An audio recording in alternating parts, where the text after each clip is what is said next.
Hey, it's good to see you. Hello, and welcome to this video in which I am going to go through 1, 2, 3, 4, 5 books that I DNFed.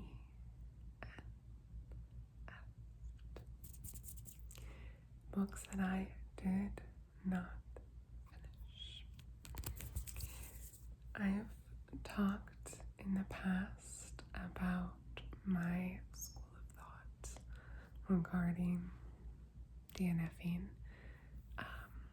The long story short is just there are not enough hours in a lifetime to spend on a book that you don't like. So I don't. I tend to, unless I'm absolutely not for something and it's not for me, I tend to read until around page 50. That's 5, around page 50 is when I take a proper temperature check.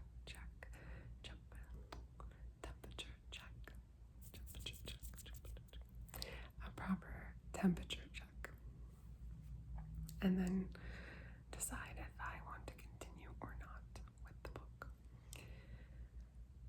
So, the fact that I did not finish these books does not mean they're not good. It just meant, not for me at this time, was not what I was looking for in that moment. Maybe won't be for me ever, who knows? I'll say there are 2 books that I DNFed in my history that I am embarrassed about DNFing because I'm convinced that they are phenomenal works of art, but I just can't get through them or don't want to get through them. And that would be Orlando by Virginia Woolf. It kills me that I can't get through it yet, but I keep saying that I'm going to revisit it when the time is right. We're going to read it. We're going to love it. I'm convinced. But still hasn't happened. And then also Middlemarch. It's wild that I DNF'd Middlemarch. I read Silas Marner, also by George Eliot, when I was younger and loved it. But Middlemarch just felt to me when I picked it up, in the time that I picked it up, like a slog. My best friend loves Orlando with all of her heart, loves it. I still have not read it, even though a big part of our friendship is reading. I have not read it yet successfully. Someone I really admire and respect loves Middlemarch so much and reads it once a year, every year, because she loves it that much. I couldn't tell you. I still haven't read it. So this is just me saying that the fact that I did not finish these books carries no weight at all on whether they are good or not. It's just that I had to make the right decision for me at that time, which was to not finish them. So, number 1 is a book I hauled relatively recently, I want to say, and or mentioned in my summer TBR video. Not happening this summer. That would be this beautiful book called Bliss Montage by Mauve. This is a collection of stories, as you can tell, by the author of Severance. Severance is not the TV show Severance, it's the book Severance, which is a sort of post-apocalyptic zombie book, corporate workplace, malaise book kind of thing. I liked Severance. I was not blown away by it, but I did like it. And so I thought, let me pick up this book. I'm excited to see what Lingma is doing. And I'm still excited to see what Lingma is doing and will do next.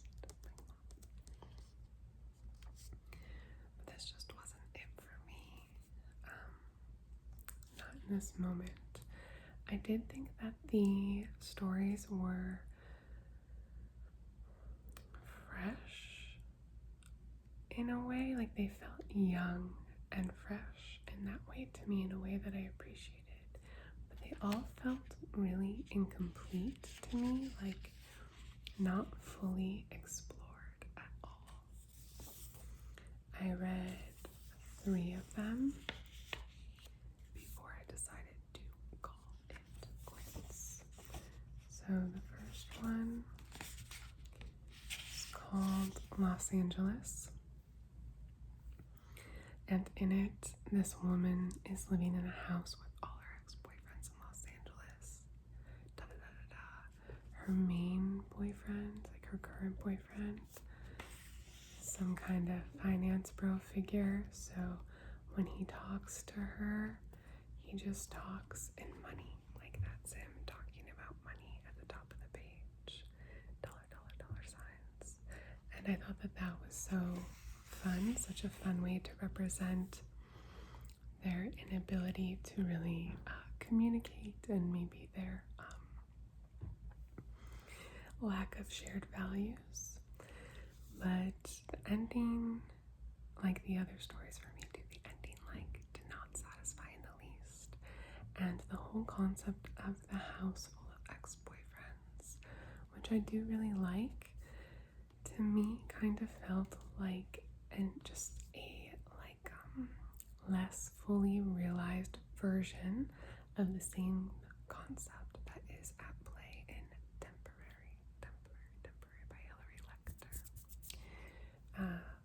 The book Temporary is not solely about partnership and like ex-boyfriends and all of that, but she does live with a lot of her ex-boyfriends, and it's way, in my opinion, way funnier and better done, more fully realized than in this story.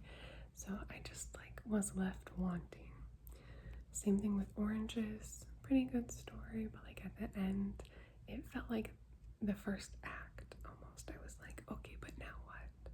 Like there's this blow up and stuff, but like, okay, now what though? Like I didn't feel like it was pushed far enough, and that's an understatement. Like I felt like it needed to be pushed not a little further, but like 3-5 times as far. And then I read G, which is about like this drug that makes you invisible, and this tricky friendship between these 2 girls. That one of the 3 was probably my favorite, but still wasn't like singing clearly enough for me that I felt confident in continuing to read this. So I decided to DNF it. And I say like for now, but the truth is, it's like I can't think of a single example where I DNF'd a book and then went back to it. But I guess the idea is like I did buy the hardcover, so maybe in the future a friend will be like, have you read Bliss Montage? You must read Bliss Montage. And I'll be like, funnily enough, I have it, I'll read it. I don't know. Okay, next book I DNF'd recently was White Cat, Black Dog. Stories by Kelly Link. I'm not like a big story collection person. First of all, I guess that's probably part of the problem. But I love Kelly Link. I love her. She writes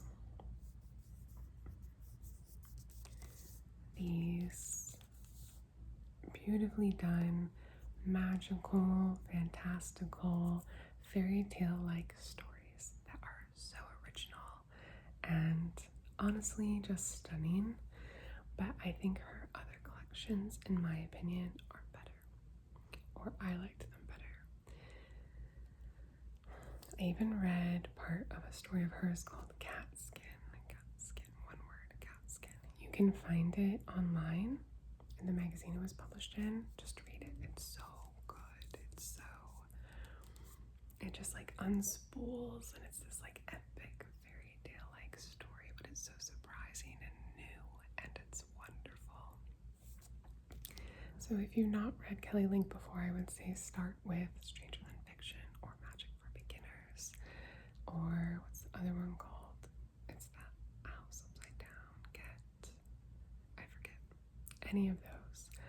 This one's not awful, but I think I read 2 or 3 stories from it. I even skipped around, which is rare for me, and I was just like, it's just not for me right now. Part of what I didn't like, well, these first of all adhere more directly to certain fairy tales or fables that she's directly retelling, and so I feel some of the magic of her particular inventiveness like got lost for me. And then she also did this thing in this collection where she modernized it like quite a lot, like mentioning Facebook and, you know, like a weed dispensary and all this stuff, which is cool. But it just, every time something like that would come up, it really snapped me out of the story. And the scale of the detail and the specificity of the detail, like the corporate names, or like, it just, to me, doesn't match the scale or specificity of fairy tales, which no matter how weird they are, how fresh, how modern, there's a certain amount of like normalized magic, of flatness, of abstraction that I expect from them. And yeah, things like that were just really taking me out of it. It felt too contemporary. So I don't know. Spell got a little broken. I just, and also the length of each one is quite long. And Catskin is long, but it's enthralling, sort of. It's just like gripping, and it's so surprising at every turn that it's easy to continue on with it. Whereas with these, I felt like they were very long, overly long, dragging on, like short novellas almost, very long short stories. And it just felt to me a little like drudgery. So I DNFed it. Okay, the third book is Sharks in the Time of Saviors. I read this book at the beach last summer. I got it because my sister recommended it to me. You can see like this page is a little warped from the water. And I wanted to like it a lot, and I only liked it a little. This one I actually like read the whole thing, but I skimmed, like a mean skim, probably, I don't know, like 75% of it. It's about a family in the 90s in Hawaii. It mixes contemporary life with like Hawaiian folklore and like gods and this like epic sort of mythic scale and like otherworldliness. And I love that as a concept like so much. But on a line level, the prose for me felt like I was reading TV, and not like exciting TV, just like whatever TV. Let me see if I can find something that can illustrate that. Basically what it is that there's a lot of exposition in here that's just like dropped really carelessly in, clunkily in, I would say, and it reminds me a lot of TV. There is also a sort of swagger to the prose that I do really like, but just like lots of exposition. Like they're rock climbing, this person in van, and it's like, take me in van. I didn't know what we were, and there was something in the not knowing and playing at the edge. The consequences made us into something that was completely known when we walked together on campus, right? Like this is all backstory. Except with Van, it had been a month and a half since the wine festival, and and I was cramped with want for her. Our dorm room was a pressure cooker, casual bumps or grazes, as we handed each other pens or textbooks with a remote, or when we passed on the way to our lofted beds. The week before this trip, she'd come back from the shower, closed our door, and dropped her towel. Da, da, da, da. And it's like, cool, but I want this in scene, like I'm there in the moment. And it's all backstory that's given to us as they're like climbing this boulder on this camping trip. And I just felt like there's this one scene, because the guy is an EMT and they're talking, and it's just like an information dump. And I couldn't get over it. So I skimmed it, even though I appreciated this book. Alright. Then, fourth book, we have Strangers I Know. Strangers I Know by Claudia Dorastanti. I didn't strongly dislike this book, but I couldn't finish it. It has been a while since I put this one down, so I don't remember it super well. But I believe it's about an Italian woman talking about her family history, family mythology. Her parents were deaf and the kids didn't know how to sign, so they struggled to communicate quite a lot. And there's a lot in the beginning of this book I even underlined. There's a lot that I liked. And so maybe this is one I would pick up in the future just to try again. But I felt part of the author's intention with this, I've read in interviews with her, is like, I think she was trying to purposely tell stories over and over again, slightly different each time or from slightly different angles, and kind of create this kaleidoscopic mosaic type rendering of this family's mythology and history and like inability to communicate right.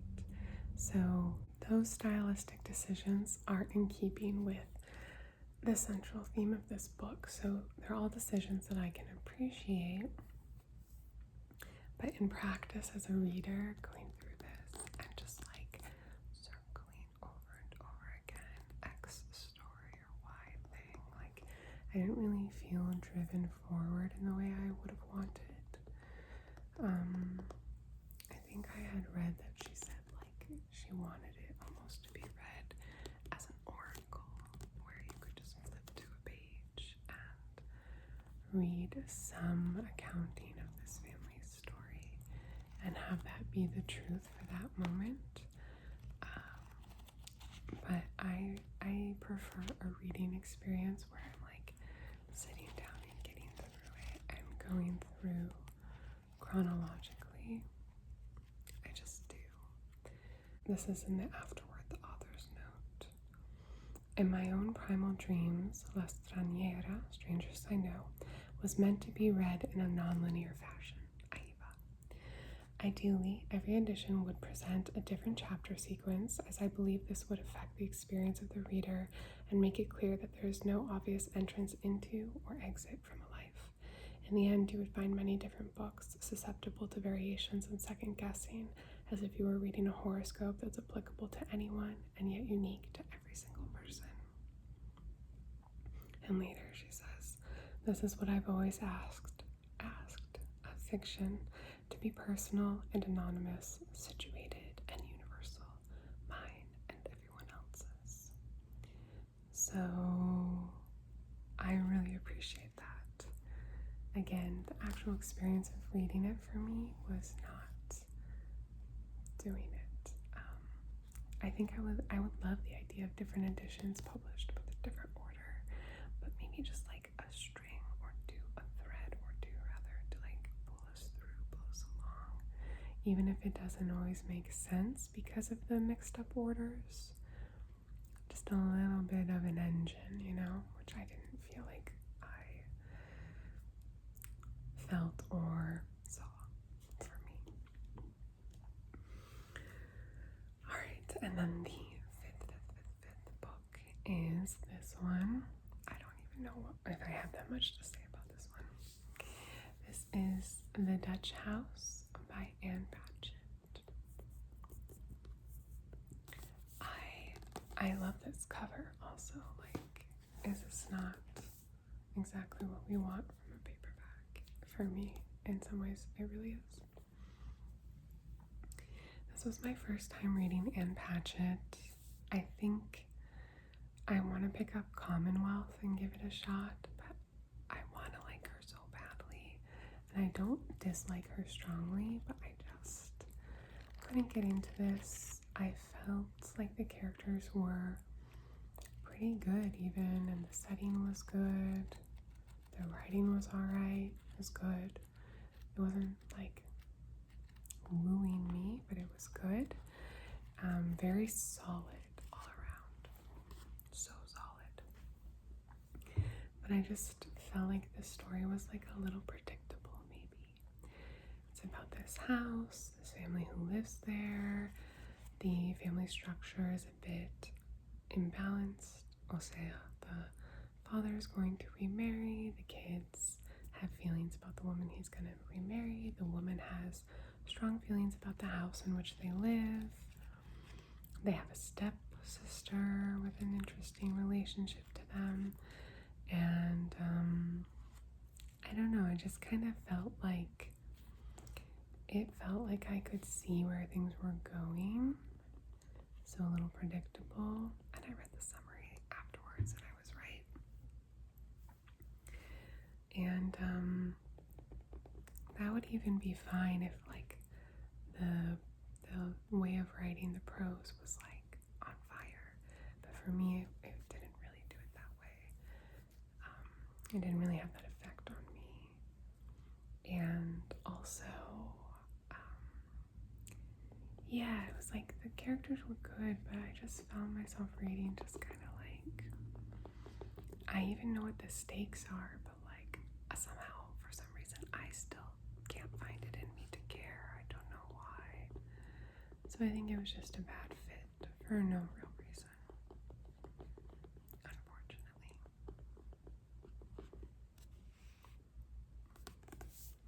So those are 5 books I recently DNFed. If you've read any of them and loved them, let me have it down below. Like, I highly encourage that. Because maybe someone else would like one of these books. If not, let me know what you've DNFed lately, if anything, or if you're opposed to DNFing. I love hearing people's opinions on it because I feel like everyone feels very differently about it. I hope you're doing super well. I'll talk to you very soon, and until then,